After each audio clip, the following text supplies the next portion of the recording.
Good morning, everyone. It is Monday, November 1st, and this is Morning Market Movers, where we do live analysis for day trading.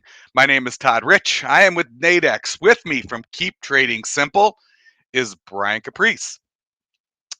Before Brian and I jump into it today, I do need to quickly share this disclaimer that trading involves risk and may not be appropriate for everyone. That any trading decisions you make are solely your responsibility and at your own risk. And this is an educational session. Please do not construe anything Brian or I say as a buy or sell recommendation. We are doing this for your education purposes. So what are we looking at today? Well, today we've got a couple of things that are some hot spots in the markets that we're going to be taking a look at. We will be taking a look at the equities. Equities are opening in the green, being led by the Dow and the Russell. You could see Dow's making a little bit of a pullback right now. Who knows? Maybe once people get into it, maybe we get lucky and see them push this thing up to 36,000 just to get there. But we'll take a look at the equities. The other thing we're going to take a look at are the energies. And it's kind of interesting is we've got a different story in the energy sector. We've got oil trading higher. It's punched up from, it touched 81 late last week. It's now back up above 84. Nat Gas, on the other hand, gapped lower, which is interesting because here in Chicago, it's below freezing right now. Woke up and it's 30 degrees outside, and it's it's nice. It's a little nice fall here. Yeah, it's nice fall here. It's sweatshirt. I'm good to go. So we're going to take a look at that, and then of course we'll give you some color commentary because there is a report out later this morning that we'll have to keep an eye on at 10 a.m. And the story on everyone's mind this week is going to probably be keep an eye on Wednesday when the Fed is supposed to announce their policy. We'll get a little bit of color commentary into that. But Brian, I'm going to flip it over to you. I think just for this morning, because this is all we really have is equities trading higher, and then the little bit of a divergent story between oil and nat gas. Yeah, I mean, so far, coming into Monday morning, obviously the European session and Asian session have been already open for the night. Really not a whole lot of movement. Euro dollar is up a little bit. Euro pound is also up about 19 pips, but again, retracing right now. That kind of seems to be what we're seeing across the board. Big news this morning, obviously for the United States, is the ISM manufacturing PMI. It's supposed to be a little bit lower than expected. It's really the biggest bit of U.S. news today. I will say, and again, just kind of a caveat for later on this evening, we do have the RBA rate statement and cash rate tonight at 11:30 p.m. Eastern Standard Time.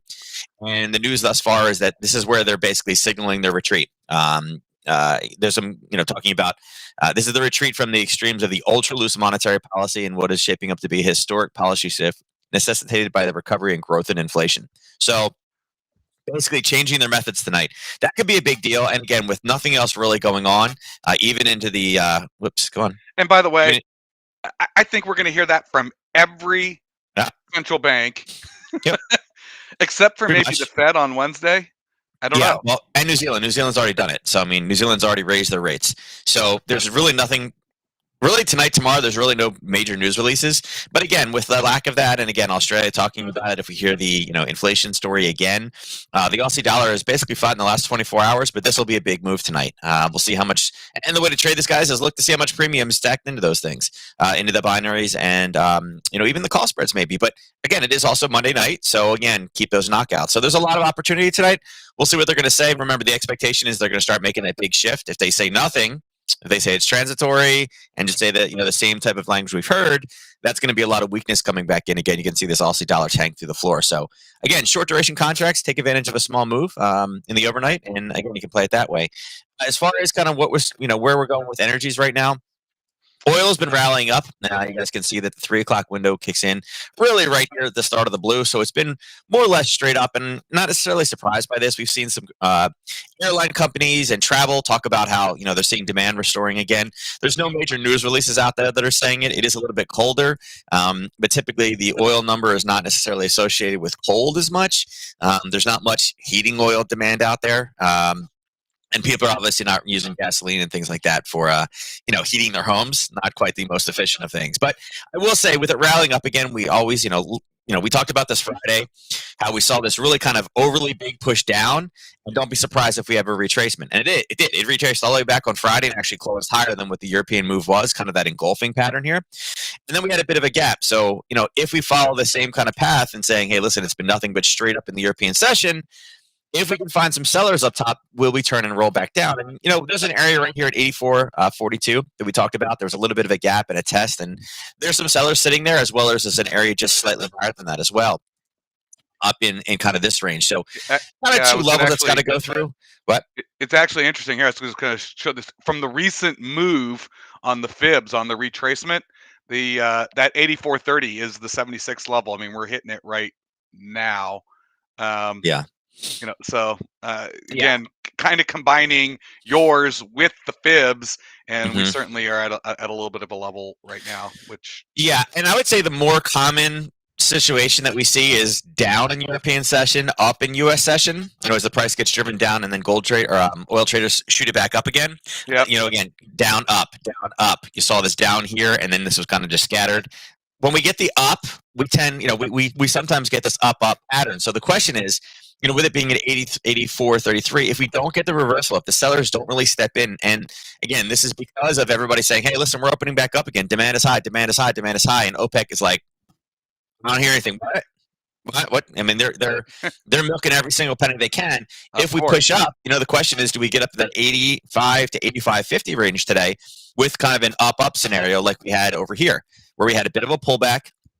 And let's see, that is, it's right around the 50%. So question is, if we drop at the open, do we use fibs on this one to grab a pullback? And again, I'll draw it. We'll see if it, this comes to fruition. But if we have a pullback in this range into this level at 33.50, is that the takeoff point that kind of brings us higher? And again, this would be more of an extension tool versus a retracement. You guys can, like I said, the extension tool is more to kind of predict where it's going to go. You pull up, and then you kind of pull back and down. But you guys get the idea here, and then back and forth. So I got like fibs on top of fibs here. I'm messing everything up. Anyway, so definitely oil is definitely moving this morning. That one of the hot spots. I would say, and again, kind of see what the nature. There's going to be profit taking. There's going to be a pullback. The question is, are we going to stay strong with the trend we see? And again, when we have up, we tend to see up more than we see up down. Down up is much more common because obviously everybody knows the U.S. likes the oil. We love the black gold. Natural gas is also a big mover. This is 1.1%. Although this trade is pretty much, I would say it was. Come on. This gap lower was a little bit of a surprise. If you ask me. To an extent, it was a level that we talked about last week. It was another gap. It was the gap from the week prior. So when we saw this big push up again, we were looking for some type of an area. And this is why I said it's always important to kind of check these positions over the weekend. You don't know what's going to happen. You don't know what the policy shifts are going to be, the comments that people make over the weekend. Sunday night gaps are really, really fun to play. Typically, when we talk about futures markets and when we talk about the currency markets, you don't really get gaps because of the 24-hour nature of the market. Stocks, obviously, there's gaps every single day because the market closes. There's more time that it's not open than it's actually open. And yes, there's after-hours trading, but the volatile, there's not volume there and things like that. But something like this, this is a futures contract, right? You don't get gaps often, but when you get them back into areas where, again, we know there was a big imbalance in price, it launched it higher. All it did was really retrace back again. So, it ended a Friday. We had one entire week worth of movement, and then it came back down. So in 1 week, all of this movement, we're in nothing. we were right back where we started, right? So, it's kind of funny how that works out. Now, again, there was already the gap. It already occurred. The 1 to 3 has already come back up again. Some people would have been looking for the gap fill, but again, you should have been using it from this level. We're bouncing off that same area. Now, we've hit them here. I would say watch this one. I would say right now, based off of where oil is with the big push up, it's probably more set for a bit of a pullback as profit taking occurs. Natural gas is already down. We know it gapped, and it rallied up as well, too. And that 5 o'clock number became the magical number. Now, we started here. We pushed it deep. We hit the area again, and then we kind of drove lower, but we know we have now sellers, and I'll move this back there. We know we have sellers sitting right here. We know we now have sellers sitting right in here, also pushing this back down again. We have buyers fighting them, but pretty soon we could, start pushing back into lower levels down here into the let's see here. Horizontal ray. Really, the test is coming in about that level right there, $5.20. So, are we, going to continue this push to the downside? I would say, this level's trying its best.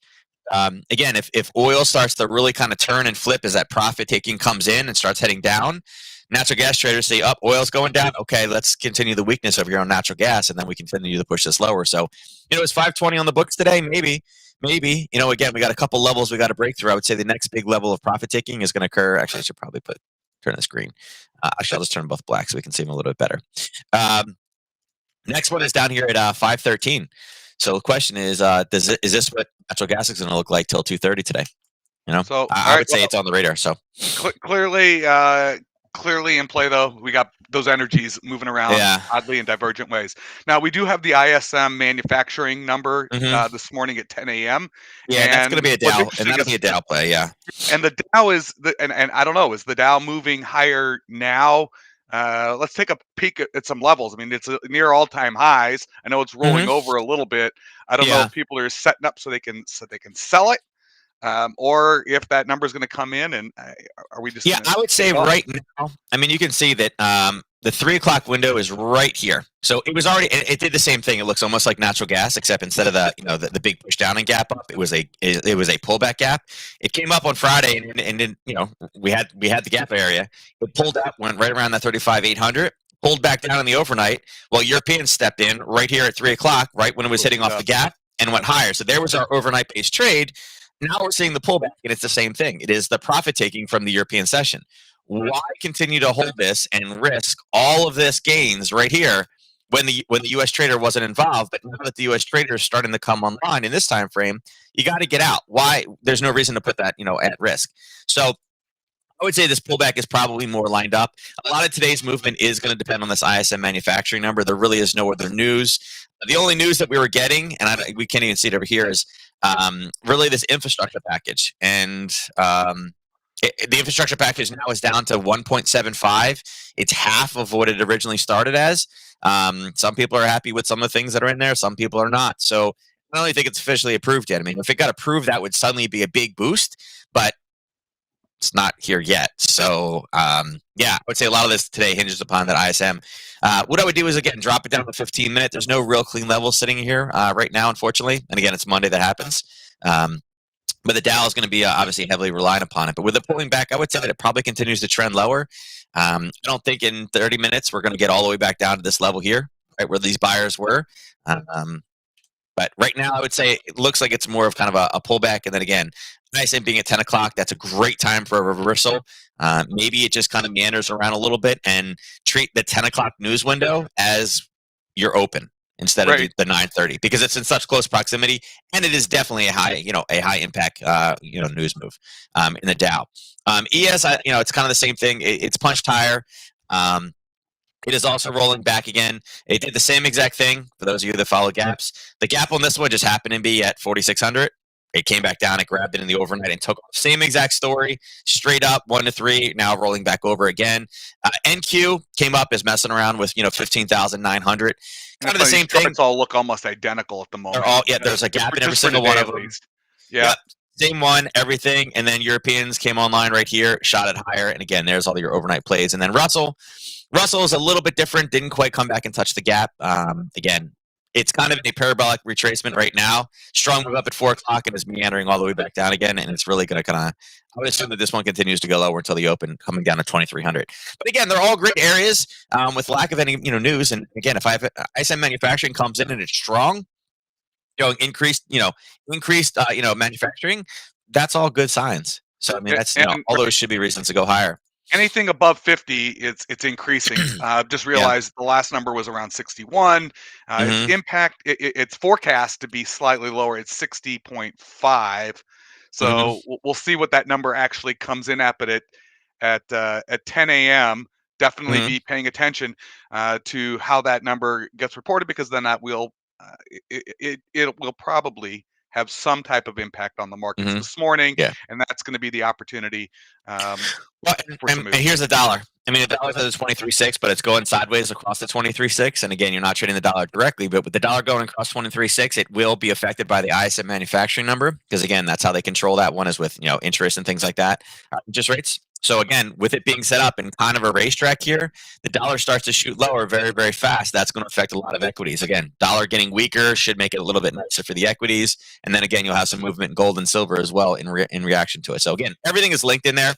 But again, with the dollar here, everybody's starting to watch this ISM manufacturing number. So, And that's what we got for today. And then yep. also eyes ahead to Wednesday when the Fed comes out with their policy, and we start taking bets on whether they say the word transitory or transient. Yeah. Maybe they'll switch Yeah. to temporary. I don't know. They're going to Maybe pick a that's the different day we look at keyword. the event binaries and figure out what kind of event binaries they have for the FOMC statement. That would actually be kind of fun. What's Binaries the on is it language they transitory? use? Is it And then of course Friday we've got unemployment and it's non-farm, yeah. non-farm payrolls and the Mhm. unemployment rate. So we do have some things coming up later this week where we'll get a glimpse. In the meantime, that's what we got for today. Any questions for Nadex, please email us, customerservice@nadex.com. Any questions for Brian, you can email Brian at support@keeptradingsimple.com. Oh, you know what I wanted to do? And Give away $1 million? No, just kidding. no. Just kidding, compliance. I'm just kidding. There's a couple of things I wanted to share this morning. While I got everyone. Number one, this is a kind of a cool little tool for people if you're you want to kind of see what kind of trader you are. We do have a quiz that we've put out on the Nadex website. It's kind of fun. It's based on your psychology, so it's definitely an interesting thing that you can play around with a little bit. The other thing that I wanted to tee up is IG is going to be having a if I could find it, I think I found it. They've got an event coming up in a week, and I'm going to find the link for it. I know it's in here somewhere. There it is. They've got a trading summit on Trading FX. And so I wanted to quickly, and I'm going to put this up earlier tomorrow to give people an opportunity to find it. There it is. Brian's going to be speaking at that event. And there we go. I'd recommend if you guys want to register, go ahead. It's an IG foreign exchange trading summit going to be about how to analyze the FX markets, some different tools and trading styles that you might learn something. So I would encourage everyone, if you want to join, come register for the IG Foreign FX Trading Summit. Learn all about trading FX markets. With that, I want to thank everyone for joining this morning. I think our quick little recap is we've got some divergence in the energy markets, oil trading higher, Nat Gas trading lower, and equities all looking to open slightly in the green. Keep an eye on that Dow, and remember, we got that ISM number at 10 a.m. Thanks for joining, everyone, and we will catch you tomorrow. Good luck in the markets.